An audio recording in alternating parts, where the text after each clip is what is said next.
This is a coping mechanism podcast. This is a coping mechanism podcast. This is a coping mechanism podcast. Okay, hi. Hello, one and all, to another exciting episode of This is a Coping Mechanism podcast. I am one of your hosts, Ted Henderson, along with my wonderful co-host, Bessie. Join us in how we cope with things with this satire life with movies, media, mysteries. And today we'll be doing media. And today's episode we'll be talking about our experiences with religion, as well as the only first season of Handmaid Tale. So, Yes. Minor spoiler warning of a show that came For out. sure. It's also a book, so yeah. I mean... I did research that, so that's Yeah. whenever I was doing research, I had never heard of this show, and then I learned that it was a very old book, a lot older than I thought it would be. Yeah. That's why it was scary when they made this show, because it felt like... It was a lot realer. Yeah, exactly. It was like, oh, this is like this dystopian world, and now it's like, nah, this kind of feels like it could happen. Yeah. Or like a lot of people don't watch it that know about it because it's triggering of what could come or what people have been through with religion, abuse, and I just eat that shit up. So I was like, give me it all. It was definitely a messed up show, which, For sure. depending on your perspective, I know we had messaged this while I was watching it, where I was like, I don't know. I imagine if you are a woman or a mother, this show hits like a ton of bricks and just knock you out. And that's whenever you were like, yeah, some people can't watch it. And No, I know some women that have tried to watch it and just kind of like, I can't. Like, this is way too much. It's too scary. It's too triggering. It's too real. Like, I can't mentally encase in this show without it being like affecting my life. Sorry, yeah, I could see that. It was, I mean, there's not really been like a show or movie, I feel like, that I've seen that like embarked all of what is happening in this from like the book. I think is pretty spot on for like the whole first season at least. Yes, so I did. So first off, hi. Hi. Like I said, I'm Ted. That's Bessie. How you been, Bessie? It's been a while. You know, I'm good. How are you? I'm good. We haven't gotten together. In a few weeks. Yeah, in a few weeks. Yeah. So, first session back won't make any difference to you guys watching or listening. Yes. I want to thank you all. But I remember whenever I was looking it up, and I was researching the book. And after I found out it was a book while I was watching the show, and I was amazed at how it was like every point in the book they were hitting, it seemed, shot for shot. Yeah. In the show. And I was like, oh, I bet this season is going to end exactly how this book is supposed to end. And then it does. Right. And then that's right before we started recording. Bessie asked me, like, are you going to watch like the rest of the show? And I was like, oh, you mean the other... I was amazed that they got... I think there's five seasons? Yeah, and then they're doing another one yeah. right now. And I was like... Or whenever I saw that... Like how many seasons there were. Yeah, how many seasons there are and how, like... So I watched this all in one day.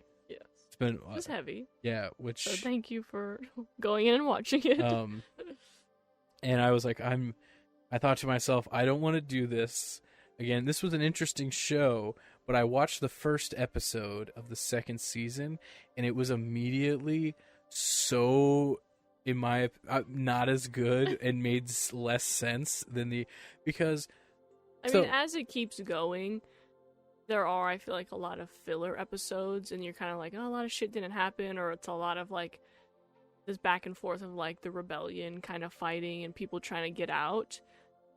But I am at a point myself that I'm like, okay, I do kind of just want this series to end. Yeah. I don't need much more. I just kind of tie it up. But I think there's even, like, talk of a spin-off show called, like, The Old Testament or something that's supposed to be just mainly all about the Gilead bring up side of it. So instead of our perspective of, like, Alfred and all that stuff. And the oppression yes, side it's gonna is be more the build up and that side of it, which again I would watch. I liked some of those bits in the first season. Just like I want to know more, you know, about like how this society seemed to have come into being. Yeah, and like But take over. It bothered me. This is this is actually jumping ahead into later in the season. I have my notes here throughout for each episode, but later on in the show, and this has nothing to do with the religious side of the show, which is what most of my notes are about. But this is why I'm not going to watch any more of it. Is the diplomat from Mexico comes, and that's a whole big part. And they're basically like trying to set up a trade agreement. Yeah. And then you find out later that the trade agreement is for fertile, Women. potentially for these fertile women, for the handmaids. And then the second season opens with, there's this active, we'll get into it later because that actually does go more into the religious side of things. So I won't touch on it right now. But they're going to do a mass hanging of all the handmaidens, and they're leading him in. And then as soon as they show like the gallows in the season premiere of season 2, I was like, nah, this is dumb. This makes no sense. Like, even for what they're trying to say, I know that this society that is like so flushed out and like so perfectly realized in the first season would never in a million years, their most precious and like commodity, you know, which is messed up, but in the context of the show, of the story, they're just gonna wipe out like a good. Did you watch after that? Yeah, where it's fake. It's fake. Okay. Yeah, I at least wanted you to go into the rest knowing that didn't happen. Yeah, I know it did. It was just like a scare tactic to like don't rebel against this. This is just the fucking way it is. Exactly, but then they do that, and I'm like, that is not what they've set up this society to be. But to me, that shows more of the like, oh fuck. In any type of society like that, there's going to be rebellion, and I think they feel threatened by it. Yeah, this thing is like they're saying that I think it's what they're trying to say is, in the context of the story, they're impressing upon like fear, and saying, "Do not rebel. This is not what you should. If you do this, bad stuff's going to happen." Yeah. As a viewer, all it says is, you have like they showed way more horrifying stuff before with people who, like I can't remember her character's name, Ingrid, where she's a lesbian. She kills the guy, steals the car, does all this stuff, and gets sent to the colony. No, she doesn't get sent to the colonies. At one point she does. Oh, she does later? Okay, so like they kill her lover. Yes. And then they surgically remove her clitoris, which was horrifying when I was like, because they don't actually say that, but she wakes up like bandaged, and then the way the mother or the auntie, the aunt, describes Aunt Lydia. Aunt Lydia describes like, we took away, so now there'll be no reason to, no pleasure, no temptation. You won't have that temptation. I was like, what the. Yeah. Back to my first note on this show. You guys can't see it because it's a white paper in the way of, but my first note under Handmaid's Tale is, what the fuck? Because, which really encompasses this show. My point is that it's wild. She's gonna do all that. Yeah. And then they're gonna be like, okay, you're still so valuable that it's messed up, but you're going back out. And you're going back. We need you. Yeah, we need you.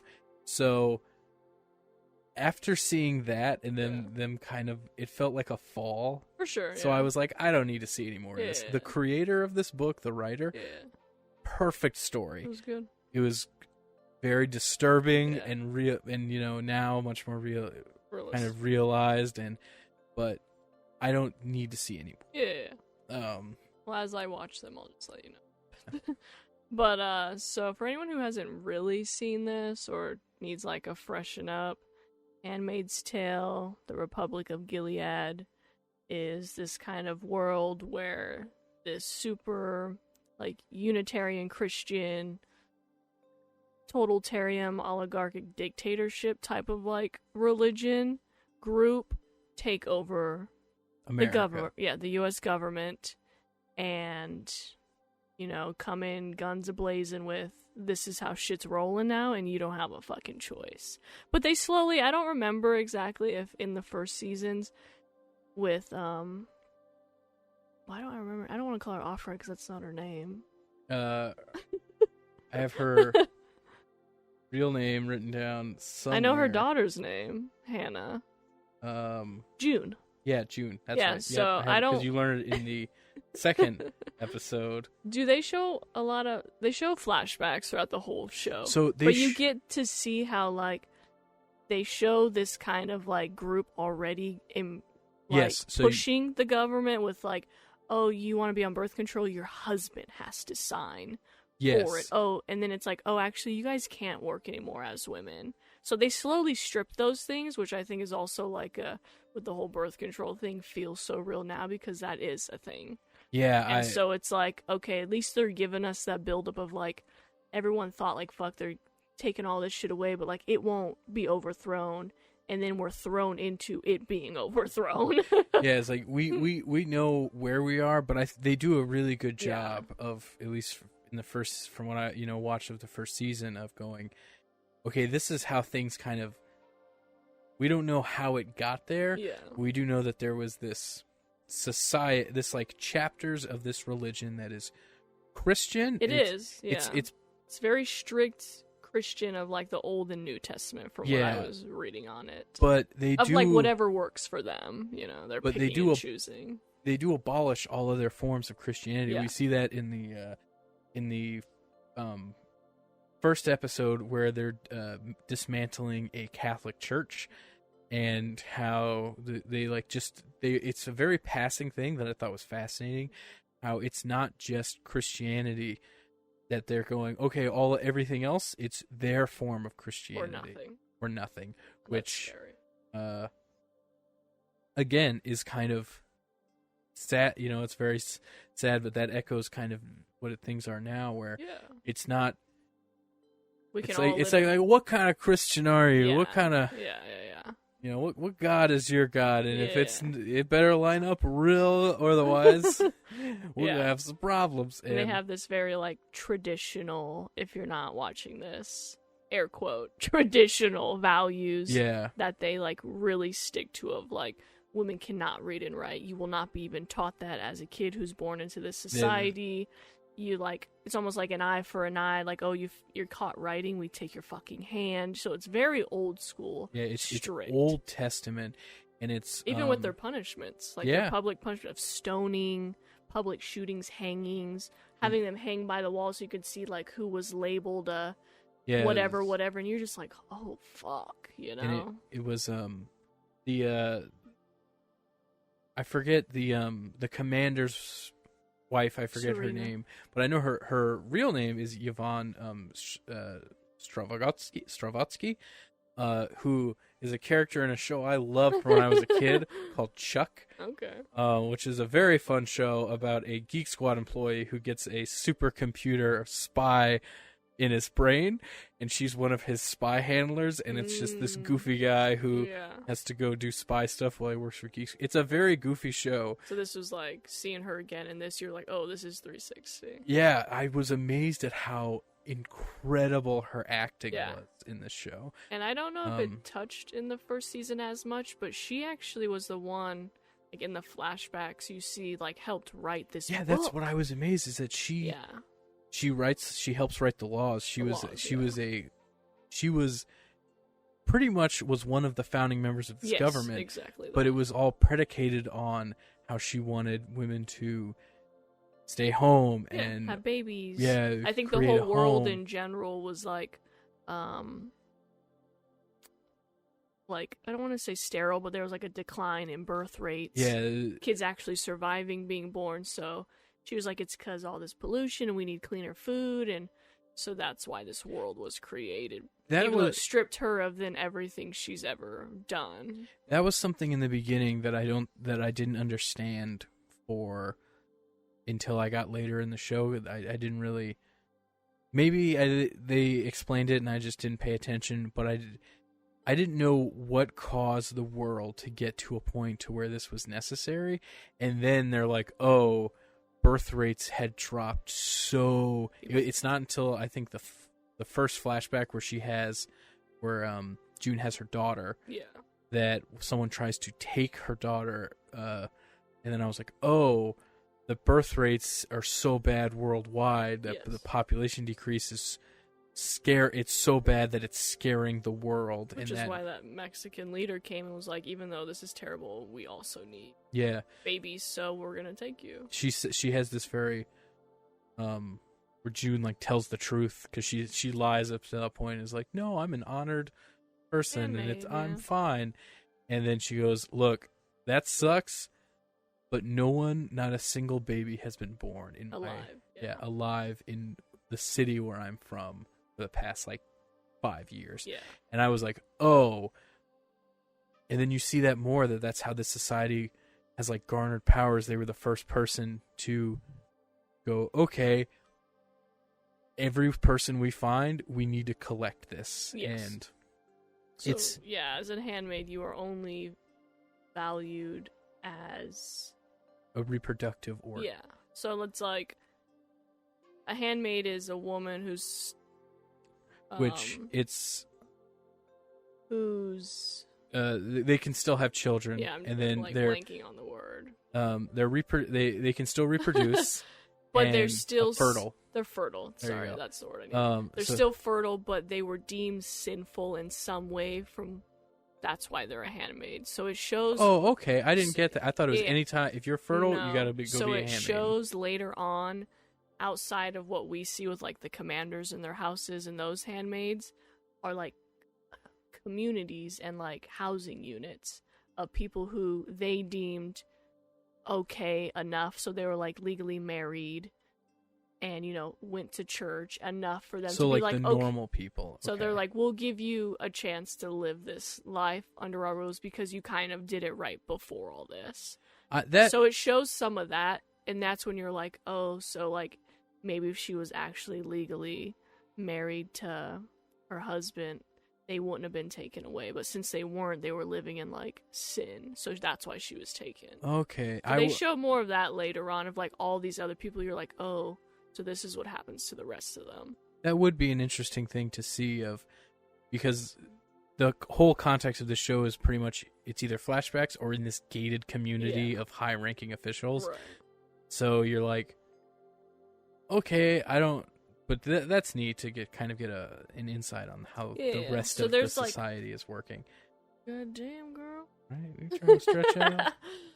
But yeah, so you do get some of that, but it's still like those people still live in this like fear if they fuck up. Our video audience is getting a special treat of seeing Alora passed out and splayed out on our podcast couch. Our audio listeners may have picked up that incredible snore.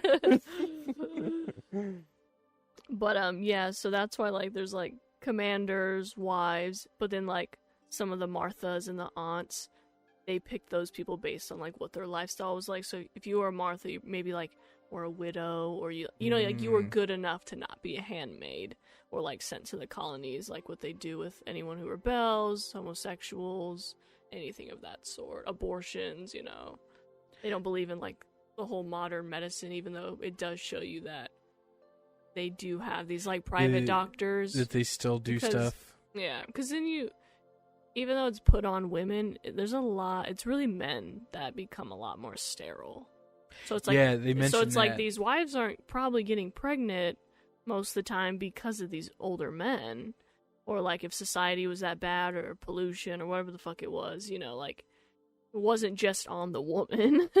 They talk about it in where Wilfred has to go to the doctor, and the doctor is like, hey, I can do this. 9 times out of 10, it's the man. I have done this before. If you want, I'll write a thing, 5 minutes, and go on. Otherwise, they're gonna kill you. Yeah. And she says no. Yeah, she's like, well, because she thinks everything's a trap, and that they're. Yeah, that's true too. I would too. I'd be like, no, you're fucking baiting me. Yeah, because she just got her friend like taken away before, and has dealing with all this, and that was did season 1. You didn't see she gets pregnant eventually, right? Yes, that's how the show ends with Nick. Yeah, she gets. Serena says, "Hey, you go impregnate her." She sets that up, yeah. which is in the book, yeah. And then the commander, Yvonne's character, who I can't remember her name. Serena. Yeah, thank you. Serena finds out that he's been unfaithful and taking her dressed as his wife to this Sodom and Gomorrah. This basic, the Jezebels. Yeah, the Jezebel. Like the whorehouse. Yeah, the whorehouse. Where you can do whatever you please. Which was the first time in the story where I was like, man, it's all set up as like bullshit, but when you're like, wow, this is hard, like, this is like the worst thing of at least the woman, Serena believed in all of this, right? All these other nothing, and it was, but she finds out, and then whenever she finds out, she goes to June's character, the handmaid, and is like, I'm gonna kill you unless you're pregnant. So I smuggled in this pregnancy test. Pee on this, and you better pray, otherwise I'm gonna kill you. Yeah. And then she's pregnant, and then the last episode is the stoning. Okay. And then, but she knows she's pregnant. Yeah. And then they take them all away. Yeah. And she's like, what did you do after everything you did for you? What did you do? And I was like, what? That line. Why did you? You know how horrible you are. She doesn't. Does she really? She doesn't. It doesn't take until like this most recent season where she is like, I can't. She even still though is kind of like, I still think we did good, and it's still like, no, but you can't play both sides. When she takes June to see her daughter and is like, act right, or is my kid safe? I'll keep your kid safe. Yeah. I'm like, you're just evil. Like, it's so evil. That was another reason why I didn't want to watch the show, is because when I looked it up on IMDb, I saw the cast list and how so many of them are still in episodes, and I was like, I can't take a show where characters this terrible are still alive 5 seasons into a show. I feel like the rest, I mean, you obviously get like side character stories and more of like how fucked up shit is, but also like how more of the rebellion is actually like coming. But I feel like the whole show is really just based off June trying to get her daughter. That's it. Period. And I don't want to watch 5 seasons of that. No, I don't blame you. It's a lot, and you want it to end now. Like, I wanted it to end probably like season 4. I want to like. I remember I was watching the show, and I can't remember, but the auntie woman character did something horrible, and I was like, I need to know when this character dies, because she doesn't seem important. Like the wife, Lydia. So when Serena, I thought, okay, this character is integral enough to where they would keep her around, and she's also evil enough. She could be an antagonist for this whole show. But Lydia clearly gonna die, right? She's gonna get murdered. And then I clicked on an episode in the latest season, and it's the description was, and Lydia is starting to believe that her treatment of the handmaids may have gone a little too far. And I was like, you're 5 seasons in, and that's just coming up? Yeah. You get a lot of moments with her in flashbacks throughout the season where you're like seeing what she was like and how she kind of became who she was. But yeah, I want to hear about your kind of like breakdowns for some of these episodes and what kind of like you pulled out from those. Yeah. So I do have some points on that. Like I said, my first note was, what the fuck? Yes. Is this show? I think if you didn't say what the fuck, we might have had some problems. Yeah, in our friendship. I had never. Apparently, I was the only. I asked everyone I knew and had seen, And I was like, have you ever heard of this? And everyone was like, yeah, have you not? It's everywhere. It's very famous. How do you not know about this? And I'm like, I had no idea. No, I mean, yeah. So I had never heard of this book, never heard of this show, didn't know anything about it. And I asked Ted specifically to kind of watch this first season because I know he was a youth minister. And so I just found it fascinating that, if he hasn't seen this, let's dig into that. And then obviously, I was once a very devout Christian. I was a Southern Baptist, which echoes a lot of stuff that they talk about in this. So it was a lot of, I think, a lot of it was, I was like, ooh, yeah, I know that verse, a kind of, that strikes, I remember that, okay. And I have a list of questions for Ted, but I want to kind of just hear firsthand what he picked from through these episodes and see how that unfolds with what his past was like. So the first, this doesn't really factor into my past so much, sure. But this was something. But I think things you pull from it will kind of show that. I pulled this, so in our, in the first episode, we get exposed to the ritual. Which is horrifying. It is a religious rape, and it is a full-on. That was one of the most disturbing things I've seen on television. Is because they don't. To watch. Yeah, they don't. That is one of the most interesting things about the show and how it's shot and how it's edited and portrayed. That there's no foreshadow. They just throw you in to what's happening. Yeah. And which makes you feel how they probably feel. Exactly. This is just happening and there's no other choice, and we get that. We get that with I'm bad with names. But the character who loses an eye and who's full on crazy. Yeah, Janine. How she eventually loses it so badly that she as opposed to, oh my god, I was like, as opposed to now where she's...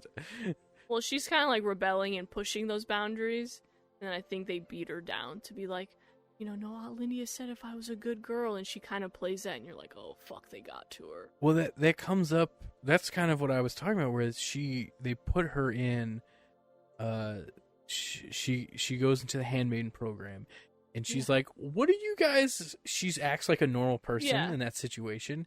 And then everyone's like... Don't. She's like, what are you guys talking about? Shut up. And then Aunt Lydia just goes and tases her in the back of the neck. Yeah. And then they take her away. And then she comes back eyeless and crazy. And she's like... And then they're like, shut the...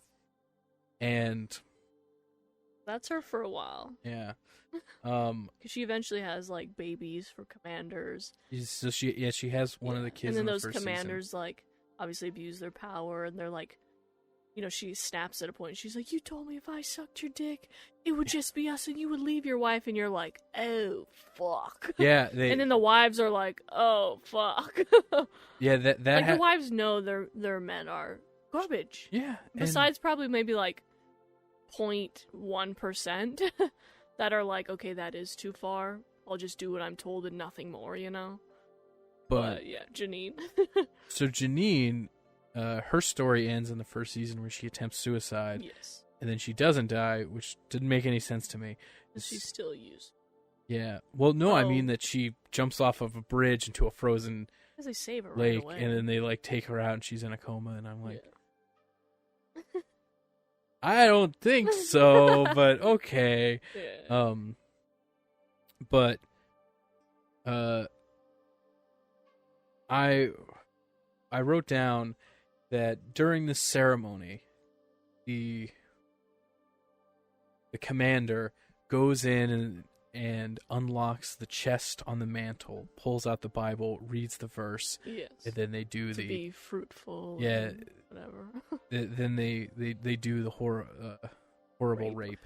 Yeah. And what I wrote down was, this is reminiscent of 1800 slavery. Was they exposed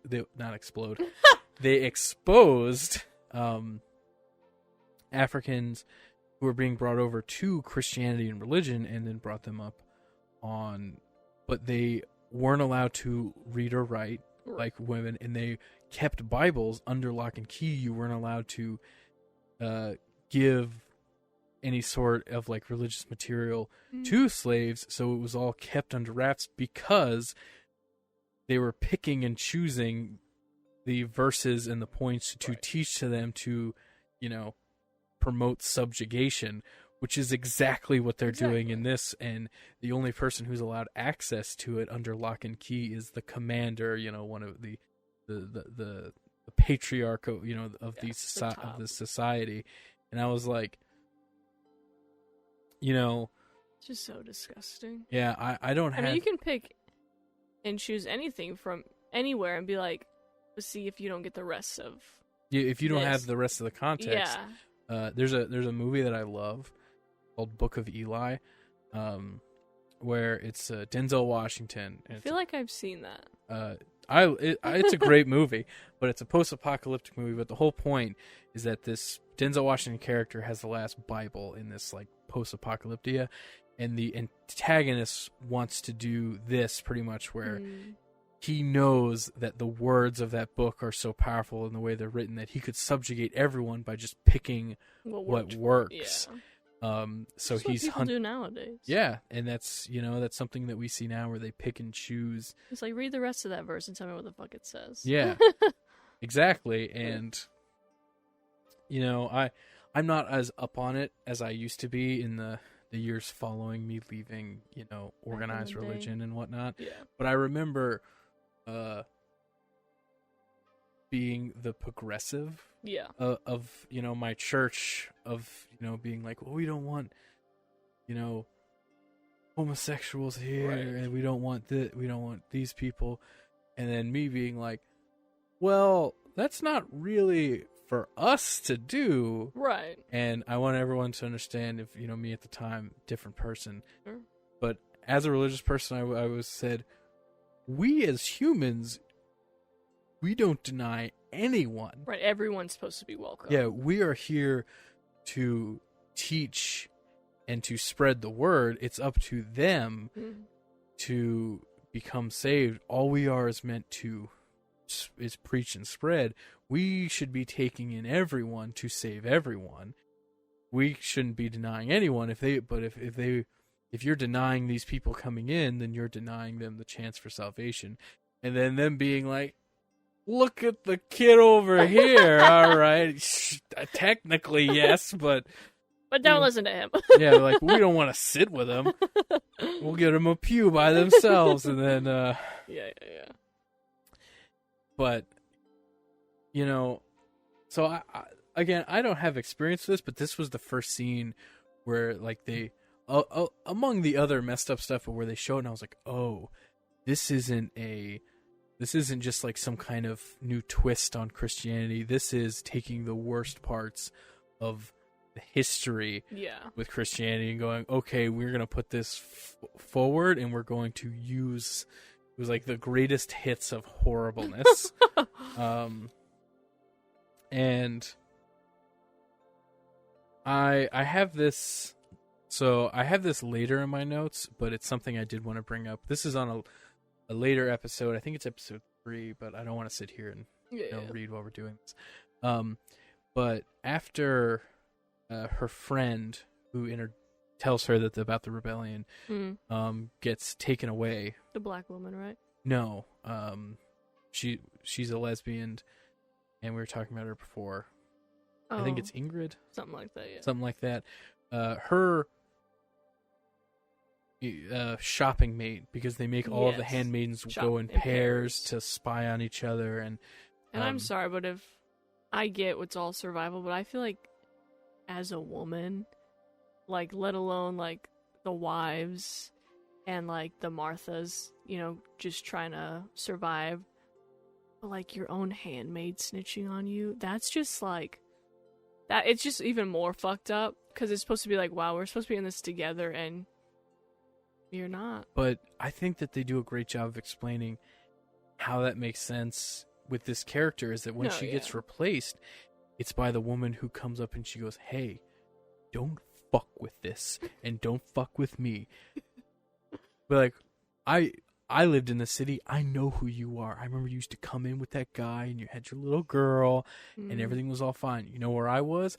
I was out back sucking dick for my next fix, living in a dumpster. So this was like good life for her. Yeah. So she was like, I'm living the good life. Yeah. Don't fuck it up for me. Yeah. Which is wild. But I have known of people where that's where religion was their escape. Like that. I feel it's like a lot of people's. I don't want to say crutch because that sounds rude, but But that's But like it was their saving grace, if you want to call it that. Yeah, like the 12-step program, famous program. Yeah. Getting people off of addiction. One of those steps is finding power in Christ, and I don't know if that's still the case, but I think it is. But there's a lot of groups who are trying to get not away from involve that. it, so it can be like a safe space for everyone, even if they don't, they're not forced into like you have to believe in this to be sober, And I do want to impress. I don't think religion is a bad thing. I think it's about how you look at religion and your experiences with religion. I have had very good experiences and very bad experiences, so I think I can see both sides of it and see the benefits. Whereas I have a friend who I was actually talking to right before you came over, and I was telling you about the show, and they were like, if you got me on that show, I'm not going to tell their story, but they have had horrifying, like almost this level in real life. Yeah. People like experiences. The things in this show happen. For sure. And they have happened to a person who I know very well, and it's fucked. It's really fucked up, and I've had debates with them where I go, yeah, that's horrible, and those people are horrible, but there is a good side to religion. And I think that this character is kind of in a... It's supposed to be a description of that, of like, hey, I was literally dying on the streets, and this society isn't perfect, but it saved me. Yeah. And I think for some, if not a lot of people, that's what religion can be, where there might be, I'm sure there are people out there who are saying horrible things that they may not necessarily believe, but they go, well, if I look at where I was before I joined this church and now, I would be dead without them, so I'm going to die for them. Sure. And I think having a belief in something is fine and healthy for some, but I think the actual religion is not healthy. Yeah, that's where, when it becomes that organized religion, that is the kind belief, of my... it seems that's where it goes off the bridge. That was my biggest connection personally with this show. That was like, that cut me deep. Was this is a extreme case of the over-organization of religion and the overpopulation of the bureaucracy of it. Yeah. And we mentioned this before. We talked about this a little bit before, about how whenever we later realized that the handmaidens, even though they're spoken of as these like honored creatures that are they're like practically worshipped as holy symbols in the church, it's all on a front. They are a commodity, and they're a resource that this group was like, we have to collect as much of this resource as we can because it's the most precious resource in the world now. Is that sentiment hit me like a ton of bricks, because that was why I left religion. Okay. Was because whenever I was so when I used to be a youth minister, I taught alongside. I was a assistant minister to this woman who was a very wonderful lady, but she left. She moved away with her husband.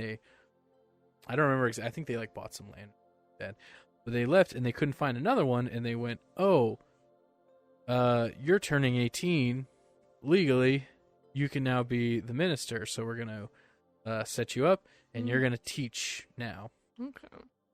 So I started teaching by myself.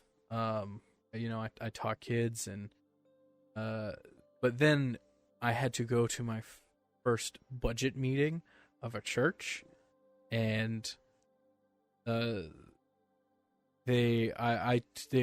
thought, no one told me it was a budget meeting. No one told me about what any of it was.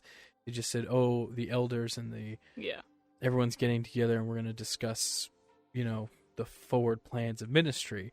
So I was like, okay. So I went in, and I thought it was like a progress report. I was like, all right, this is what I'm teaching the kids. This is what I'm going to be going into. I was like, here's my lesson plan, pretty much. And then one of the older guys, the elders of the church, which are like hit with the commanders of like the people running the business, went, "That's all well and good. How much money do you think you're going to bring in?" And I was like, and I said, "Excuse me?" And he said, "Well, the youth ministries need to bring in this much money. We had the bake sale that brought in this much money. We had the fundraiser for concert that brought in this much money." All stuff that I was aware of and participated in. I didn't understand that they were like, these kids, and then this guy was like, "Those kids pull in a lot of money for this church. We need to make sure that doesn't stop." And it blew my mind that I never thought that someone was out in this church thinking of these kids as a money-making commodity. Yeah. And that these children were like these handmaidens, where they were just a resource to bring in money, and it disgusted me to my core. And I just, I like stopped talking, and I was like, and I said, "I wasn't aware of this. I'll have to look into it." And then I left, and a friend of mine, a neighbor, he's the one who started taking me to that church after we had moved towns. He said, "Hey," he asked me, "Is everything okay?" He's a much older guy and one of the elders of the church. And he said, "Hey, is everything okay?" And I went, "No, I don't think so. I didn't know that this was part of it. I didn't know that this was, I'm not trying to name names, but I guess it doesn't. If I say just first names, we'll call him Paul. Sure, it's a Bible name. But like, I don't like what Paul said about this." And he goes, and he basically said, "Yeah, Paul's an asshole, but that's part of it. It's not something that we like the general public to see, but it's an aspect of any church, because at the end of the day, they have bills to pay, and their own pockets to." That's the thing, is that was his point of view. Said we have, we have to keep the lights on, and I went, okay, I guess that I understand. I don't like it. And he basically was like, every church needs one of those guys, the hard ass, the business, like, who's not there other than to keep things running smoothly on a monetary sense. And then I go and then I have to deal with him again, and that's when I learned about how people are like paid in church. Because I always thought it was, pastors like getting a little, getting something, and then that's it. And everything's volunteers' time, and everything that you tithe is all put towards the church. And not the case. It's a business, and it's paying more people money, putting more money in, more, and because everything's like a fucking tax write-off. Exactly, and a lot of them are employed, and the more I looked into this, the more I turned off. Yeah, and I not just turned off, but fell hard, because I was extremely religious growing up, and I stayed that way. And this was a blow to the very fabric of my being. Yeah, that this pillar of my life is not what I thought it was. Yeah. I knew that there was shitty Christians out there and shitty religions. Like, I had heard stories about, the assholes who were protesting soldiers' graves. And I go, those are the wrong kind of people. Those people are using words in a book to just propagate hate, and I never part of that. Yeah, I never cared for that. I never approved of it, and I always just thought, Yeah, and anything, there's going to be people who take advantage and use it the to... bad apple. Yeah, who they use good to justify bad. Yeah. But then, when I learned that, oh, no, this is a foundation that is always going to be tainted because it's based... It's broken system. Yeah, it's all based on the building and breed of people who want, just something better, Right. and taking advantage of people. So all of that kind of just knocked me all the way down. Yeah. So seeing that in this show, Right. as I'm a guy, so when it comes to women's reproductive rights, or the bond of a mother and her children, or any of this stuff, I don't have a lot of, touchstones for that. Yeah. I didn't have a mom, so I don't even have, that. Yeah. Of... I'm not laughing because it's funny. No, it's just like... It's like, fuck. If you want me to connect with this, I can connect with the horribleness of it, and, speaking as to the satire of the society. But wanting me to, really connect with them, I don't have a lot to put myself in with these characters, because... I mean, that's probably a good thing, that you don't feel connected, in a sense, to, the bad of it, but you can empathize enough with being self-aware of, no, I'm not a woman or a mother, or know what it's like to have that bond even as a kid, but this is still fucked. Yeah, and it is... And that should, no matter what you believe in, that those things happening should never be justified in that way, ever. It amazes me in the show every time they say, the horribleness is going on, because they yell it in a way where they're like, this is horrible, and I'm like, of course it's horrible. How do they, even in this world, how are they pretending it's not? Yeah.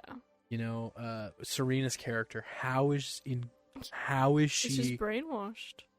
How in her mind is she look at anything and go, This is worth it, or okay. Exactly. I remember where, in the episode where the Mexican diplomat comes in, and she talks about reading Serena's book, and she says, did you ever think that you would play such a pivotal role in a society where no one can read your book again? And she was like, yeah, she had no answer. Yeah, and it was like... Because, I don't think it shows in season 1, but as it goes on, she wants more power, because she knows she wrote that They book. touch on that a bit. So, you can she tell tries to do that, and, tries to get the wives rallied up and, no, we should do this because we're the wives. We should have a say in what goes on. And all the wives are like, I can't. They back out. Serena goes and reads from the fucking Bible, and Fred cuts her pinky off. And he was like, it could have been fucking worse, but you will never do no shit like that. And I think that's when she finally realized, oh, I fucked up. Yeah, you dug my own grave real deep in this one.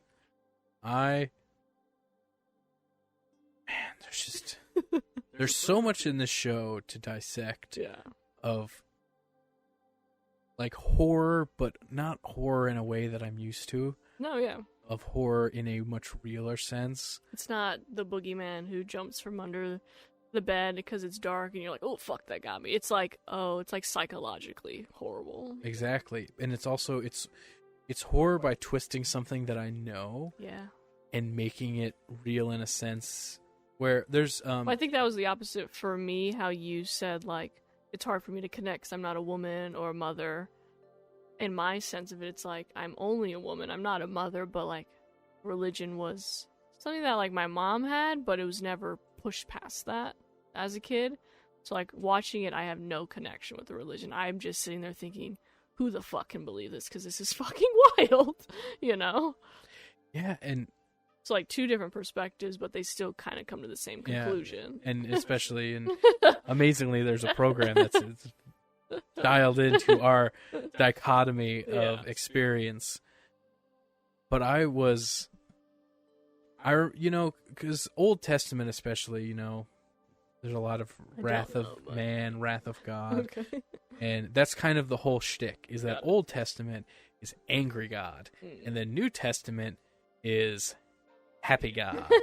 If you want to boil it down, it's obviously it's a lot more than that, but that's pretty much the gist. Is Old Testament God is the vengeful, wrathful, do what I say, you get in line, or else. And the New Testament is, it's a lot more of the Jesus of forgiveness, turning the other cheek, moving on, in the story. So there's a scene where we talked about it before, where one-eyed lady, Janice, when her commander goes to a tribunal to answer for his crimes. Yeah, his crimes of touching the handmaiden outside of the ceremony. Having this secret relationship with her so he could get his rocks off the way he wanted. Exactly. That's the thing. Took his fucking hand. They cut his hand off, but what horrified me was that they show it, and it's not in your head. And whenever you, especially if you like me, who grew up with religion, and you know that these are parts of the Bible. Yeah. It's all like a story in your head of like you putting a hand on a rock and taking a thing and just cutting it and going, okay, here you go. But in this, they make it so real because it's a surgical amputation where they show him going under. They show, them marking the hand. And I don't know if you know this, that's how amputations are actually done. I'm sure. They cut down and then pull the skin back, cut the bone, sew it shut. And that's how amputation been done since like the Civil War. And then they show that for real. I was like, this is like one of the most horrifying things I've ever seen. Because it took something in my head that was just like a story, or it was like / horror, and made it real. And how he comes out of it like, I did this crime, and now I have this biblical Old Testament thing of, you get hit of the, oh damn. Well, then he's also like, in a sense, like shamed even by his own people, but like still able to kind of hold a position, and then that shame on his wife when all those other ladies were like, oh, did you hear what her husband did? So it's still that like game of like who's better than who. Exactly. And you kind of, that's where you learn that Fred, June's commander, is like a real dirtbag. Is because when they at the tribunal, he literally is like, we all do it, it's not that big a deal. And then the one character, he's the only character who I'm interested, who I would be really... the guy with the white beard? Yes. Yeah. The like pseudo He's the leader. architect of the whole place. Yeah. Like he built it. He's the only person who I'm interested in seeing, because he seems the most like intelligent in how he's, like you saying, architect and creating the society, but also he seems to believe it. Whether it's an act or not, in the first season, Fred is like, it's not a big deal, just keep him going. And then he's like, no, it is a big deal. Like, these are the fucking laws, and you broke it. And he broke it, so we're gonna do this right now. And also, his wife asked for the harshest punishment we could do. She's embarrassed. She'll be shamed forever. Exactly. And I was like, she's like, yeah, do to him what I feel like you did to me. That guy has a back and forth. You love him, you hate him, because he stays in that power position. And his wife is crazy. You'll never like see her because she didn't realize that's what that world was gonna be. So she pretty much loses it, and she's like medicated, and he never has sex with a handmaid. They never have a baby, and he's kind of like helps the rebellion, but he also plays the side of Gilead. So he won't do everything for the rebellion, because he's like, if it's gonna be taken down, it's gonna be taken down from the inside. So you kind of like love and hate him. You're like, what the fuck's his deal? But then you're like, oh, she did do that.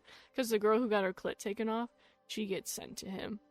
And then she's like, oh, okay, this is not going to be what I thought it was. So I think that helps her character in some way because she gets sent there, but he's not going to do to her what she thinks is going to happen. Yeah. They also show like he's also kind of like a spy master where he's he's got all the eye people and the undercover that you learn that Nick is one of. Which, oh man, that kind of stuff that freaked me out because they show it all as this whole religious rise up and all this thing, but it kind of happened.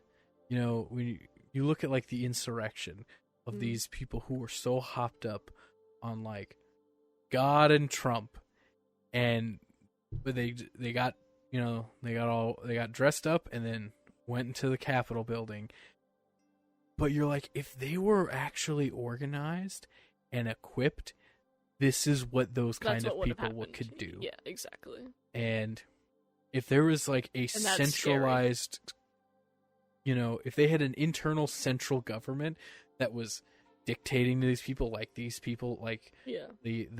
commanders of Gilead did, this shit could have happened like a few years ago. And literally. And that's so fucking scary. Right? Which, when this show came out, like predicting the future, they just didn't realize that there was going to be there was no control and it was just idiots. But, yeah, right? You're like, oh.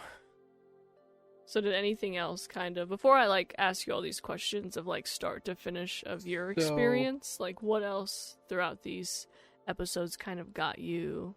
God, I can't believe it. To put in context about how insane this show is, episode 3 is where Ulfga is the character who loses her, who's gay, and that's episode 3 where Ulfga gets taken, and then they remove her clit surgically. Yeah, and they also. That's like only episode 3, which is crazy. And they do the most nonchalant execution ever, where they sentence them. They're not allowed to speak. They're not allowed to defend themselves or do anything. They come in, everyone looks together and go, oh, they're guilty. And then they put them in a van. They drive a little bit. They take the Martha out of the van, put her on a crane, hang her, and then just drive away. And you just see her hang in the background. And I was like, Jesus Christ, it's nothing, it's just nothing. They're like, oh, you clearly aren't worth anything, so that's how you're treated. I feel like it's worth noting just to talk about the end of the show. Yeah. But in the beginning of the show, how the first scene that we see of all the handmaids collecting together is the man who is sentenced for raping a handmaid, and they beat him. Yeah, they beat him to death. They have, as apparently, it's not expressly said, but it seems to be shown that if a crime is committed against a handmaid, the punishment is doled out by the handmaids. So they just take their fucking anger out of him, like, you fucking did this to one of us, and just fucking. And you can see, like, with June, how that clicks, and even though she's kind of like, fuck, this is kind of wrong, you get into that because you're like conditioned, but then you're like, I need to take my feelings out somewhere. Is you see, it's part of the manipulation of like, we're gonna push these women to the brink, but we're gonna give them they need an escape. This is the escape, and you're like, man, this is like picture perfect manipulation and like societal molding in the worst way possible. Yeah, I feel like this show could have been like 4 episodes smaller. Really? Because there's some stuff it's crazy, but in the context of like the show, episode 4, I have this is where June like gets put into her room, and it's before she starts like doing stuff with the commander. It's like the start, like the punishment. She's in there by herself. She's like isolated. She's losing it. And she's losing it, and then this is where Fred starts like pursuing a actual romantic relationship, and we find out that he had done this with a previous handmaid, and that they killed herself. They would kill herself, and they just kind of hushed it up. But as far as like, I guess it's all in the book, and they wanted to be so true to the book. But I was like, in the rest of the show, don't know how important some of this is, because that whole episode, is just her like trying to push Fred whenever she's allowed to go out, to be like, what the fuck's going on? Which is something that I don't understand about her character, at least how she's portrayed in the show, is that she's constantly, quite literally getting hit in the face with how everyone's out to get her. Everything is, they're spies. She knows one of them personally, and it just keeps coming up. But maybe it's just like they're trying to express her pure side of rebellion, but how she keeps pushing the envelope, for sure, and like pushing the other characters. And I think that's what it is. Like, some people will just not fold. Yeah, and she's one of those people, and I'm like, why are you talking to the commander about this stuff? Like, you're just gonna get murdered. Go, like, kill him or something. I don't know. And just the hardest thing about watching the show is you're like, man, just kill all these. I think if it wasn't for her daughter, which is probably why they, throughout the seasons, keep dragging some of those things on, because it's really just her, I have to save my kid. Like, I could do all this crazy shit, kill a commander. I forget about the daughter off my shit, but like, I can't leave her behind. So I think that's why a lot of those episodes go into, which again, that filler of her mental state. But in the end, Hannah is the only thing that matters to her. Which again, hard for me to, right. I ain't got no mom. My mom certainly didn't have those thoughts towards me. So fuck. When they're like, no, I'm gonna deal with all this to get my kid back, I'm like, really? Is that what a normal person would do? Yeah. I don't know. So, I do love, so I have this on here, or it's a quote from the show where we get a kind of an insight into the society, where Fred, the commander, says, we wanted to make the world better, but better for some always means worse for others. Exactly. And period. I think that describes in its entirety why I think as a people we could never and should never strive for something like this, a unified society. Yeah, for sure. Because it will always be worse for more. Yeah, someone will always come out on the bottom. Yep. Which is going to be the case most all the time, but at least in a encompassing and accepting society, you can go, okay, you may be low over here, but over here in your space, you're high. Yeah. And it kind of gives you a more balance. Yeah, balanced life and balanced society. But I thought that line was very powerful, and it really kind of hit where I was like, oh, and I started thinking about my religion and other religions that I've learned about, and just, yeah, that's true. Or just any society, like if any one place just took over the world, it'd be not good. Who would be hurting because? Exactly. And again, this doesn't really tie into my experience with religion, but I do think it is a very powerful thing that definitely. You should realize. If you're out there and you're watching the show and you go, no, if everyone was just this, it'd all be fine. It'd be fine, and you really think about it and go, who wouldn't be? Yeah. And even if it's just someone who goes, if let's say everyone would be Buddhist, or some just a free spirit acceptance. You're like, okay, well then the person who's really competitive and who finds joy in wanting to be the best and striving to improve themselves and in context with others, are like, what are they gonna do? Just gonna hate themselves now, and because there's nothing to do for, there's no strive for life for that person. And so it's, I don't know, I think it's something that just hit me rather big.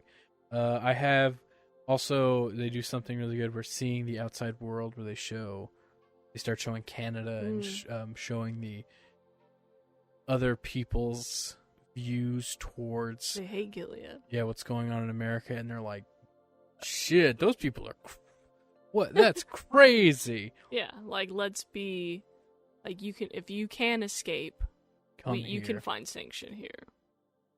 I actually do have that of in the husband episode, they show how and also in the, I think it's the last episode, where her friend, who is later we find out is she becomes a Jezebel, and then she escapes. Black girl, right? Yeah, the black girl. I think her name's. I thought it was like Sasha or something, or like that was her Jezebel name or something like that. Something like that. Is whenever she escapes and makes it to Canada, and they're like, "All right, here's your food, here's your phone, here's money, here's cab fare, here's everything," and I'm like, "Wow." But even for her, it was too shocking. Yeah. Like that change when you're that imprisoned or like tortured. Going back to something like that is also overstimulating, overwhelming, and you almost can't you can't go back to normal after experiencing torture like that. Yeah. So it's still like, fuck, how am I gonna readjust to being normal in a normal society? I was amazed. I was like, wow, the refugee system in Canada, if it's anything like this, that's awesome. I mean, people joke nowadays of like, where do I go if like I need to flee the U.S. and people say, like, Canada, Mexico, or, like, obviously places overseas. Yeah. But it's just, like, those are the two I got a good in in closest Vietnam. You know? It's just getting over there. Yeah. At least Canada, you can fucking swim over that bitch or something. Right? I got a van. I'll take a road trip, drive right on through, you know? But we mentioned this before, you know, I'm just kind of, like, hitting on my notes a little bit as we're wrapping up more of the in-depth of the show discussion here of one of the later episodes. I have it on 10 of Yvonne's character, Serena. Yes, Serena. I remember. I was going to say getting hit by her own laws, and that's where she goes to her husband and she's like, "Hey, I helped write these laws. I can help. We can." You know, right, like, let me be involved. Yeah, let me be involved. I help you. You're in the position of power you are because of you were married to me. I can help you deal with the delegates and, you know, figure out something to do.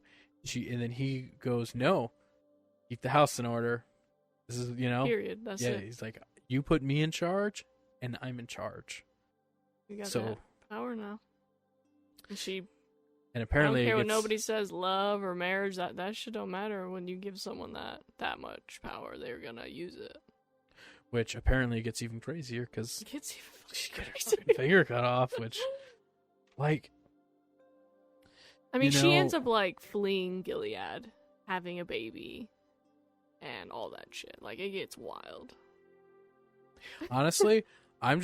But there's people out there even worse than Fred. Like, they show other commanders in, like, other faraway, like, states or whatever. And, like, it shows, like, June and them going to visit one of them. And they all kind of wear, like, these masks with their handmaids' red outfits, like, when people come. And he was like, wow, your handmaids are so well-behaved and, like, they're not speaking back to you. Or, like, nothing. And he's like, oh, yeah, that's because we either cut their tongues out or sew their mouths. So, like, people are even, like, pushing that, and it's just like, oh, fuck, you know? Like, it's not even as bad as, like, what he was doing, and that's when you're like, okay, this shit's really off the rails, and this rebellion's, like, trying to, like, take down, but it's so hard, you know? So, yeah, that shit gets wild. You know, in my head, I'm like, is the suspension of disbelief that if that would happen, that's so crazy that you think that someone would just turn and go, "No, I'm dead anyway." Stab. I'm gonna kill as many as I can and go down. Yeah. But then the terrifying thing, when you realize that's not how people work, and that when it comes to life, you know, it doesn't matter what you have to deal with. A lot of people especially pushed slow, like how they describe in the show, will put up with anything if it means even a modicum of life. Yeah. Which I think is freaky. It is. Because you're like, oh, that's so horrifying. Why aren't they just turning and going crazy and killing everybody? It's like, well... Because it was slowly introduced till you got used to it, and then it was not a choice anymore. And it's conditioning. Yes. It's not, you know... It wasn't just overnight. Exactly. I don't know, you know, it's not an ice shock.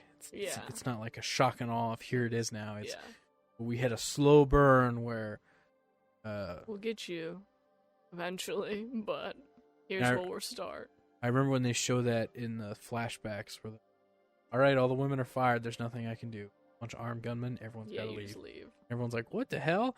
And then they're still like living and they're like, hey, I need to go get my prescription filled, and like you said, you need to sign this, and he's like, and I can't have access to my money. And he's like, oh, well, if I go get I can go sign your bank paperwork, and we'll just put the money in my account. And they're like, and friend who was her friend, we should say that she was her friend before that. She was a police officer. And then, but she doesn't have anyone, so all of her money gets taken away. Which, you know, I did want to say this because I didn't like this in the show, so she's her friend from before. She's in it throughout. God, I wish I wrote down that character's name. She's in The Walking Dead. Really great actor. But in the end, where she escapes to Canada, maybe there's like deleted scenes or there's something but she only has like one scene. Moira. Yeah, that's right, Moira. So Moira only has one scene with June's husband, and it's like them drunk, hanging out, like after all the women lose their jobs and their money. But it's before things get real crazy, and she's basically like, fucking men cause a bunch of trouble. Why don't you go make, you know? And she, she just says like some stereotypical shit, and then he goes like, "Aha, okay, I'm not really a part of that." And then she's like, "I don't give a shit." And they have like this small tiff. That's it. It's like a little thing, and then she's like drunk, and he's like, in the same scene, like, "Oh, don't go home. You're drunk. Why don't you stay here? You can sleep here." She's like, "Nah, I'm just gonna walk with it." So that's the only scene they're in. So, but in the their last scene, she escapes to Canada. He shows up at the refugee center, Luke, and then she says before she makes a big deal about pointing out she doesn't have any family, she doesn't have anybody who's here in Canada, and then he shows up and she's like, "What are you doing here?" And they do this setup where, like, it's like they hated each other, and then he's like, "Whoa, we're family," and then she breaks down and crying and hugging and stuff. That reaction, no way earned from what they showed me in this show, where it's like one scene where like they had I think she thought he either died, or in the sense of like, you let Hannah take them, or that he probably got like remarried there and just like was living life there. Those are my only things, but. Maybe. All I could think was just like, the shock of it. Yeah, but all I could think was, all you set up was that that's true. She thinks that the only person who loves her is June, who's still trapped, and that this guy doesn't like her. And then he's like, "We're family," and then it breaks her down. Yeah. But I'm like, you guys had I've had worse fights with so many friends of mine, of people who I love, who I'd be like, "Yeah, of course, it makes total sense." I'm like, you guys should have been, if that's what you wanted me to feel, you guys should have been way more at each other's throats. We get a lot more of them later on, because then when she gets a little more rehabilitated to life, both of them are like, "Okay, we need to find June," or something like, or she starts working at like the borders as like kind of rescue or help people that are hurt, that are trying, shit like that. So you get more of them, but again, June is the main character, so that's who matters in this whole segment of 6 seasons. Which I don't know if you know, that actress who plays June, she's a Scientologist. Really? Yeah. I did not know that.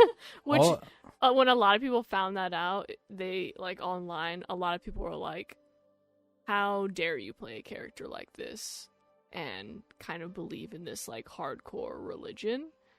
You know, in a sense, like, playing, like, the opposite character. Or also people were like, oh, you're a Scientologist, no wonder you played, like, that deranged character when she kind of, like, starts getting to that point. Or I think they even won an award for the cinematography of, like, zooming into her eyes and just, like, how kind of, like, that feeling was given just the way they shot it. But yeah, I always find it interesting that in my head, I'm like, she's a Scientologist. Yeah. Out of all of the things you can be. She real crazy. The only other thing I knew that actress from was Mad Men. Yep. And which I've only ever seen like very little of. Okay. But after watching that show in the first season of this show, I don't know the actress' real name, but I don't know. I don't remember it, but I used to. Why people like her so much. I do not think that she's very good. No? Even in this, I don't think she's very good. I think the story being told is fantastic. Yeah. I think everyone around her, fantastic. I remember watching her in Mad Men and going, it's fine, but I guess I know later in the show her character becomes a lot more important. Yeah. But I couldn't really get into it. But watching this, where it's like just her, and there's so much focus, and there's so much drama and emotion and all this stuff, I'm like, I must be crazy, because I know this, after doing research, I know that this woman is incredibly famous and very awarded and all this stuff, and I just don't see it, and I'm like, the performances around her are so much better that I'm like, I just don't get it. Yeah. But I don't know, I wanted to ask, like, is that a me thing, or do you think that even... I mean, I think she's a good actress. I feel like besides Handmaid's Tale, a little bit of Mad Men, I thought she was good, like, in The Invisible Man. Or, like, yeah, I think she's a fine actress. But again, I think because I've watched all these seasons, I'm just kind of invested in, like, what her character is going to do, that I really don't even pay attention to all that. Last note I have on the show is something that we've touched on before, but I think it does. This is, like, the big hitter of the whole... It might as well be the freaking thesis of the show or the book. Is in the way the show ends is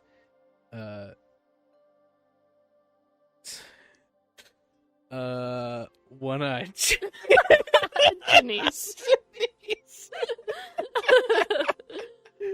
Oh my god. So Janice is she wakes up from her coma and she's sentenced to death by Aunt Lydia, who again, amazing performance where, like, you really are feeling how much she cares, even though she's batshit. But she cares for her. Loves these women as her children. Yeah. And she has to sentence this one to death, who actually, for all of her instability, actually is one of the few who believe what's going on. Yeah. And it's choking her up, and then they put all the stones out, and then she's sentenced to stoning. And they don't. And then, which is also the replacement Ulfga, who was fully bought in, is like, I don't want to do this, and then the guy beats her, like, almost to death immediately. And then June picks up a stone and does, classic Bible proverb of let he who is without sin cast the first stone. And that's the whole all what's shown is that everyone picks up a stone, they have their stone, and she drops it. We're not doing this. And it's, it's a mix of this act of rebellion while also this one of the most famous parables of the Bible. Yeah. No, we're all. Sinners. If we had been through what she's been through, we probably would have done the same thing.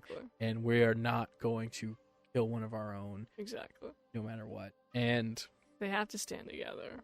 You know, I think that is, I don't know.